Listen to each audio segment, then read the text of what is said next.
Hi everyone, welcome back to Physics Easy.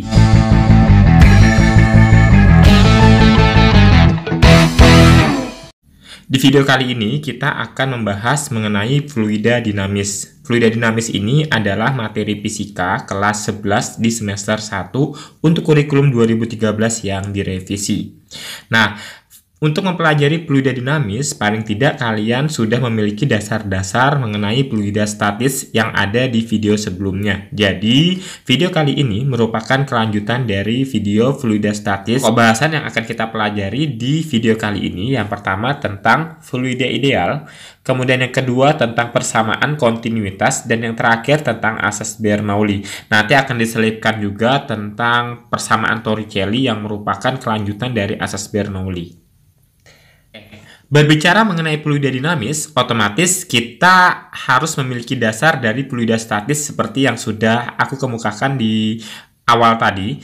Di sini, fluida dinamis ini nama lainnya yaitu hidrodinamika. Kalau di fluida statis kita tahu nama lain dari fluida statis itu yaitu hidrostatika. Tapi kalau untuk fluida dinamis kita sebut dengan hidrodinamika. Nah, untuk mempelajari tentang fluida dinamis, otomatis kita harus memiliki kerangka acuan fluida yang mana akan mempermudah dari kita untuk mempelajarinya. Sebenarnya di alam nyata, fluida ideal ini sangat sukar sekali ditemukan. Jadi ini adalah alat bantu kita untuk mempelajari tentang fluida dinamis. Fluida ideal secara pengertian adalah fluida yang tidak kompresibel, berpindah tanpa mengalami gesekan, dan alirannya stasioner.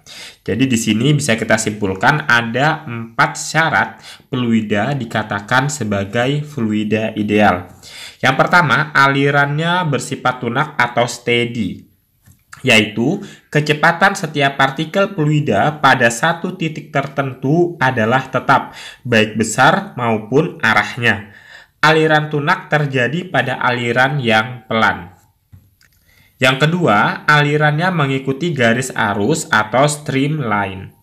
Nah, jadi bisa juga kita sebutkan alirannya tak rasional. Alasannya yaitu di setiap titik partikel fluida itu tidak memiliki momentum sudut terhadap titik tersebut, sehingga alirannya mengikuti garis arus. Kemudian yang ketiga, tidak kompresibel atau tidak termampatkan. Maksudnya adalah fluida tidak mengalami perubahan volume, baik massa jenisnya, ya, karena pengaruh tekanan. Kemudian syarat yang keempat yaitu tak kental atau non-viskos. Artinya tidak mengalami gesekan baik dengan lapisan fluida di sekitarnya maupun dengan dinding tempat yang dilaluinya. Kekentalan pada aliran fluida ini berkaitan dengan viskositas. Di sini aku kasih tambahan informasi lagi mengenai jenis-jenis aliran fluida. Ada beberapa jenis aliran fluida. Lintasan yang ditempuh suatu fluida yang sedang bergerak kita sebut sebagai garis alir. Garis alir adalah lintasan yang ditempuh suatu fluida yang sedang bergerak. Ini kita sebut sebagai garis alir. Nah, berikut ada beberapa aliran fluida yaitu aliran lurus atau kita sebut sebagai aliran laminar. Aliran lurus atau aliran laminar ini yaitu lapisan-lapisan yang bersebelahan meluncur satu sama lain dengan mulus. Pada aliran ini partikel fluida mengikuti lintasan yang mulus dan lintasan ini tidak saling bersilangan. Aliran laminar dijumpai pada air yang dialirkan melalui pipa atau selang. Jadi dia alirannya lurus aja. Jadi tidak ada gangguan di sepanjang lintasan alirannya seperti itu. Contohnya aliran air dalam pipa. Kemudian yang kedua yaitu aliran turbulen. Aliran turbulen ini yaitu aliran yang ditandai dengan adanya lingkaran-lingkaran tak menentu dan menyerupai pusaran. Aliran turbulen sering dijumpai di sungai-sungai dan selokan-selokan. Jadi bisa karena pengaruh angin juga ya. Besaran-besaran dalam fluida dinamis. Besaran yang pertama yang kita bahas yaitu debit aliran. Debit aliran ini diberi lambang Q. Jadi debit aliran diberi lambang Q. Pengertian dari debit aliran adalah jumlah volume fluida yang mengalir per satuan waktunya. Ya, jumlah volume fluida yang mengalir per satuan waktu. Jadi kalau kita rumuskan dapat ditulis secara matematis, Q sama dengan jumlah volume yang mengalir tiap satuan waktunya. Nah, volume ini kita tahu kan luas dikali jarak. Jaraknya boleh lambangnya S, boleh X, boleh L, dan seterusnya. Jarak dikali luas penampang atau luas permukaan dibagi perubahan waktunya. Nah, jarak dibagi waktu itu kan sama dengan kecepatan. Jadi, persamaan lain dari debit aliran yaitu A dikali kecepatan. Sehingga rumus debit aliran ada dua, yaitu volume, perubahan volume dibagi satuan waktunya, sama yang kedua debit aliran sama dengan luas penampang dikalikan kecepatan. Nah, seperti itu. Di sini debit aliran memiliki satuan meter kubik per sekon. Sementara V ini adalah volume. Satuannya meter kubik, delta T waktu. Sedangkan V kecil di sini adalah kecepatan fluida, kecepatan alirannya. Satuannya meter per sekon, sementara A adalah luas penampang. Oke, sekarang kita lihat contoh soal untuk debit aliran. Di sini, suatu pipa mengalirkan air dengan debit 1 meter kubik tiap sekonnya dan digunakan untuk mengisi bendungan berukuran 100 kali 100 kali 10 meter. Hitung waktu yang dibutuhkan untuk mengisi bendungan sampai penuh. Oke, kita langsung saja tulis variabel yang diketahui. Yang pertama, kita lihat ada debit. Ini diketahui debit. Debit itu tadi kan sudah kita bahas Q lambangnya. Debitnya 1 meter kubik per sekon. Kemudian digunakan untuk mengisi bendungan berukuran 100 kali 100 kali 10. Itu volumenya. Jadi volumenya kamu kalikan dulu 100 kali 100 kali 10 berarti 10 pangkat 5. Ya, 10 pangkat 5 meter kubik. Kemudian waktu yang dibutuhkan. Jadi ditanyakan itu waktunya, waktu yang dibutuhkan. Oke, kita langsung saja gunakan persamaan debit Q sama dengan volume dibagi waktu. Volumenya 1 kali 10 pangkat 5 atau 10 pangkat 5 aja kita tulis, waktunya yang kita cari. Sedangkan Q-nya itu kan 1. Jadi 1 sama dengan 10 pangkat 5 dibagi T. Sehingga T-nya sama dengan 10 pangkat 5 sekon. Atau 100.000. Dalam konsep fluida ideal, debit aliran yang mengalir pada suatu penampang akan sama dengan debit aliran yang mengalir pada penampang yang lain. Dalam hal ini, debit yang mengalir pada penampang 1 akan sama dengan debit aliran fluida yang mengalir pada penampang 2.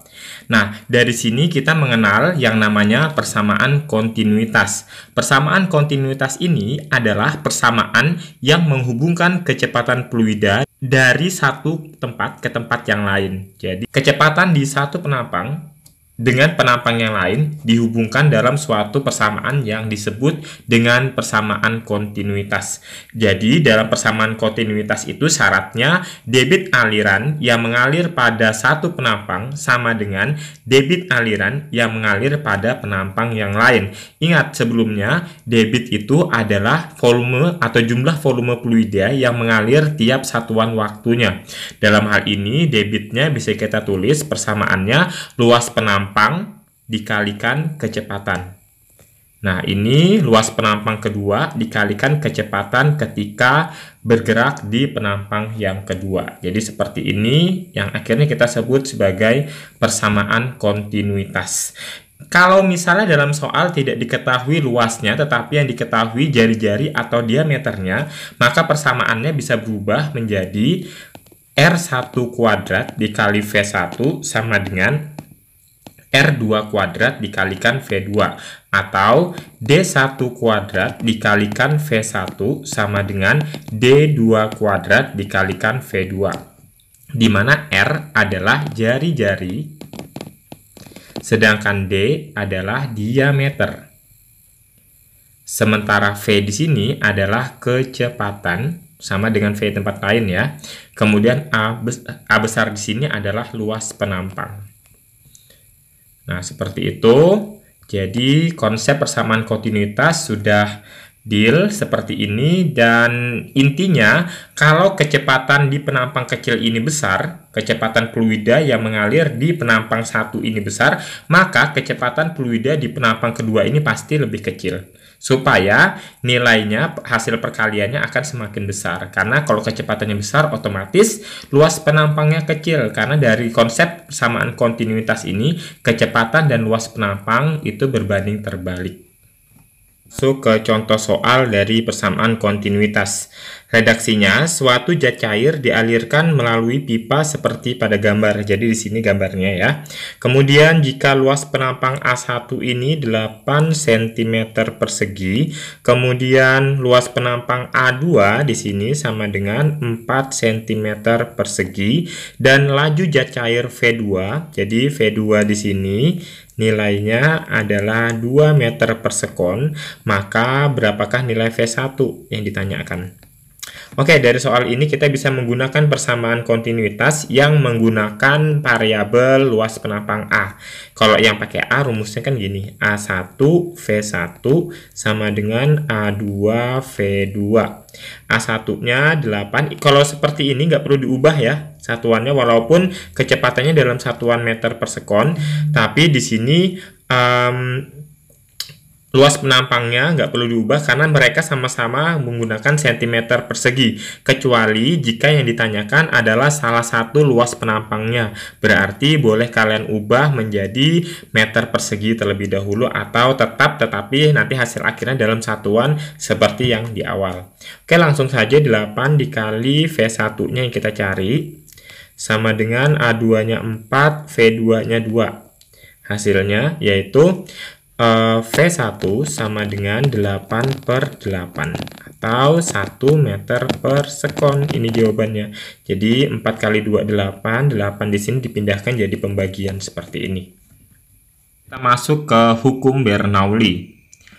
Jika pada benda yang bergerak berlaku hukum kekekalan energi mekanik, di mana nilai energi potensialnya ditambah energi kinetiknya adalah konstan, maka pada kasus fluida yang mengalir, ya, untuk kasus fluida yang mengalir akan berlaku hukum kekekalan energi mekanik untuk fluida. Hukum kekekalan energi mekanik ini ternyata berlaku juga untuk fluida yang bergerak, ya. Untuk fluida yang bergerak. Menurut Bernoulli, untuk fluida yang bergerak, energinya diubah menjadi tekanan. Jadi, energi diubah menjadi tekanan. Hukum Bernoulli adalah hukum yang berlandaskan pada hukum kekekalan energi yang dialami oleh aliran fluida. Hukum Bernoulli menyatakan bahwa jumlah tekanan P, energi kinetik per satuan volume, dan energi potensial per satuan volume memiliki nilai yang sama pada setiap titik sepanjang suatu garis arus. Secara matematis, hukum Bernoulli dapat diturunkan sebagai berikut. P plus EK per V plus EP per V sama dengan konstan. P plus EK-nya dijadikan setengah MV kuadrat dibagi V, ditambah energi potensialnya dijadikan MGH per V sama dengan konstan. M per V itu adalah rumus massa jenis, karena massa jenis adalah massa dibagi volume, sehingga rumusnya menjadi P ditambah setengah rho V kuadrat ditambah rho GH sama dengan konstan. Kalau misalnya kita bandingkan dengan dua titik, maka P1 ditambah setengah rho V1 kuadrat ditambah rho GH1 sama dengan V2 ditambah setengah rho V2 kuadrat ditambah rho GH2. Jadi inilah rumus hukum Bernoulli dari dua keadaan atau dua titik yang ditinjau, di mana P adalah tekanan satuannya Newton per meter persegi, rho massa jenis satuannya kilogram per meter kubik, V kecepatan satuannya meter per sekon, G percepatan gravitasi yang bisa kita gunakan 9,8 atau 10, dan H adalah ketinggian. Salah satu penerapan dari hukum Bernoulli yaitu teorema Torricelli atau laju efflux. Nah, teorema Torricelli ini dia membicarakan tentang laju air yang menyembur dari lubang sama dengan air yang jatuh bebas dari ketinggian. Kalau kita perhatikan di sini ada sebuah bejana berisi air, kemudian di sisi bagian bawahnya ada lubang yang membuat air itu memancar keluar. Di sini bisa kita lihat ada yang namanya laju efflux. Laju efflux itu sendiri adalah laju air yang menyembur keluar dari lubang yang nilainya sama dengan air yang jatuh bebas dari ketinggian. Sehingga Torricelli ini dapat dinyatakan bahwa kecepatan semburan air melalui lubang yang berjarak H dari permukaan air sama dengan kecepatan jatuh bebas air dari ketinggian H. Untuk mencari kecepatan semburan air yang keluar dari lubang ini, maka kita bisa menggunakan persamaan Bernoulli untuk menurunkan rumusnya. Nah, untuk persamaan Bernoulli ini berarti kita harus menentukan titik pertama dan titik kedua yang menjadi acuan kita. Sekarang aku anggap titik pertama yang menjadi acuan kita yaitu di permukaan air ini, itu sebagai titik pertama. Titik 1.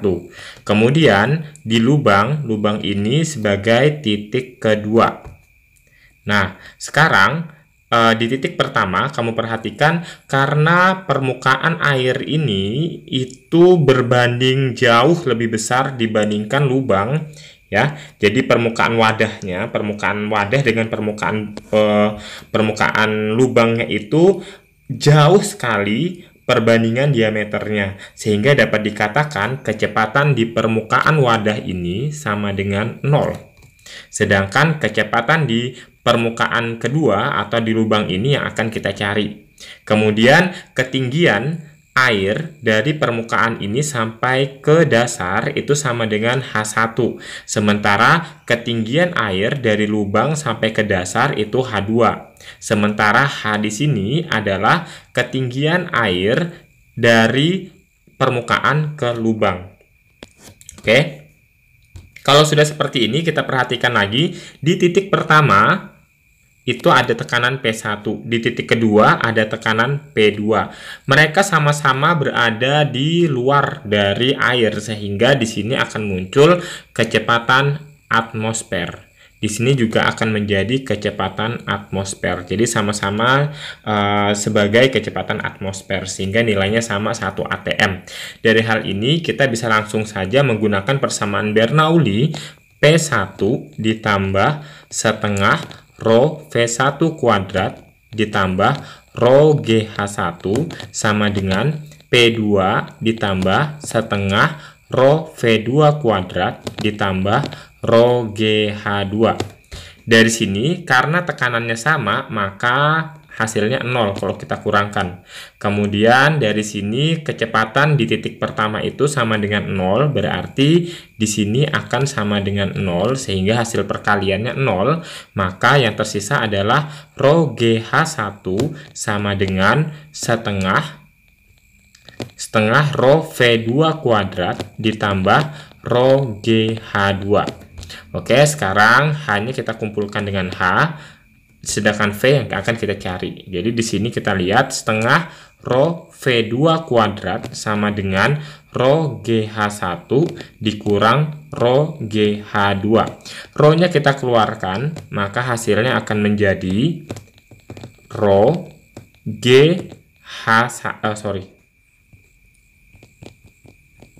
Rho dan G-nya kita keluarkan ya. Berarti Rho G H1 dikurang H2. Rho dibagi rho kan nilainya sama dengan 1, berarti bisa dicoret. 2-nya ini kita pindah ke sini jadi perkalian, maka nilainya V2 kuadrat sama dengan 2G H1 dikurang H2. Kemudian kuadrat kita pindah ke ruas sebelahnya akan menjadi akar. Jadi V2 sama dengan akar 2G H1 dikurang H2. Jadi ini persamaan untuk mencari kecepatan atau laju aliran air yang keluar dari lubang. Nah, ingat H1 dikurang H2. H1 dikurang H2 itu sama dengan H. Sehingga bisa kita tulis persamaannya menjadi V2 sama dengan akar 2GH. Jadi ini persamaan matematis untuk mencari kecepatan aliran air yang keluar dari lubang untuk persamaan Torricelli yang merupakan penerapan atau aplikasi dari hukum Bernoulli. Ingat, kecepatan ini sama dengan kecepatan jatuh bebas. Sehingga teorema Torricelli tadi terbukti.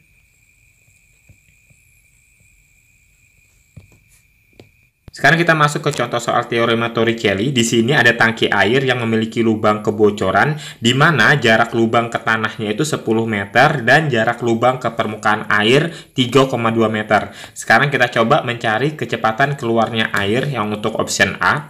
Kita bisa menggunakan rumus V sama dengan akar 2GH, yaitu 2 dikali 10 dikali H-nya itu adalah 3,2. Karena kan kita mencari dari permukaan ke lubang.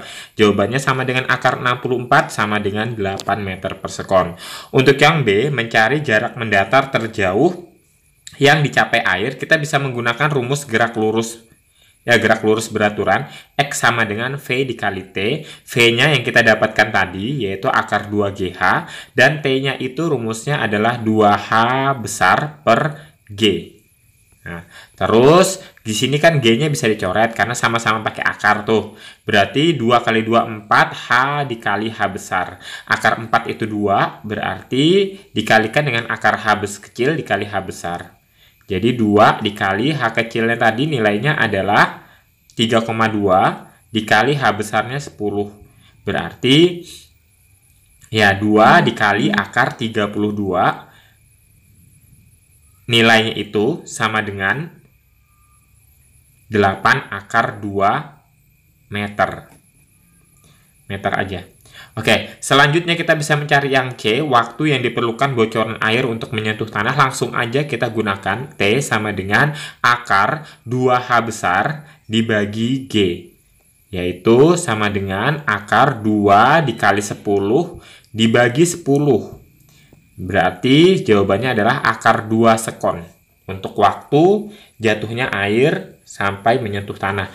Nah, aku punya option lain untuk mencari bagian B, untuk mencari jarak mendatar terjauh. Kita tinggal cari dulu T-nya. Jadi nggak usah pakai rumus yang beribet kayak gini. Jadi kita cari satu-satu. Di sini kan option A sudah ketemu tuh V-nya 8 meter per sekon.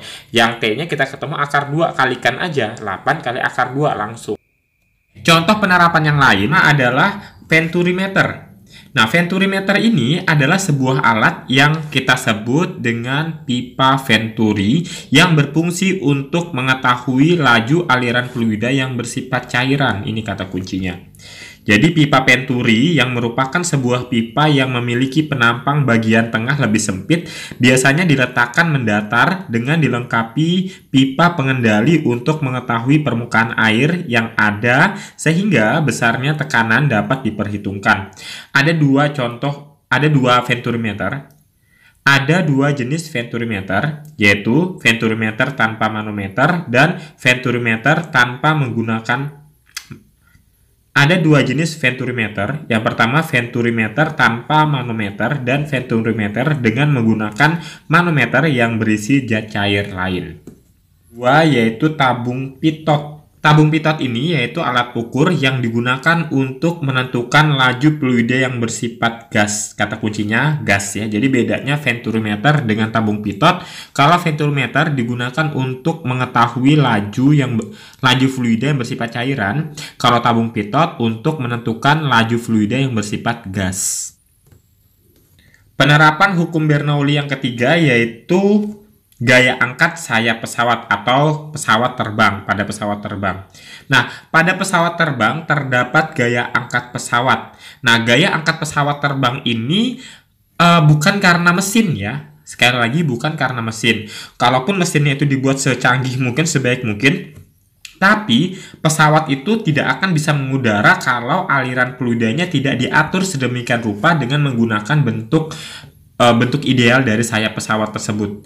Nah, jadi pesawat terbang itu memanfaatkan hukum Bernoulli yang membuat laju aliran udara tepat di bawah sayap pesawat itu menjadi lebih kecil. Karena laju aliran di atas sayap lebih besar, maka tekanannya menjadi kecil di bagian atas. Nah, berikut contoh dari alat yang namanya venturimeter. Di sini venturimeternya menggunakan manometer ya. Kemudian kalau alat aslinya ya atau bentuk realnya dalam penggunaan kehidupan sehari-hari seperti ini. Jadi dia dipasang seperti ini menggunakan manometer. Nanti di sini kedeteksi berapa kelajuan aliran airnya atau fluida yang bersifat cairan tadi.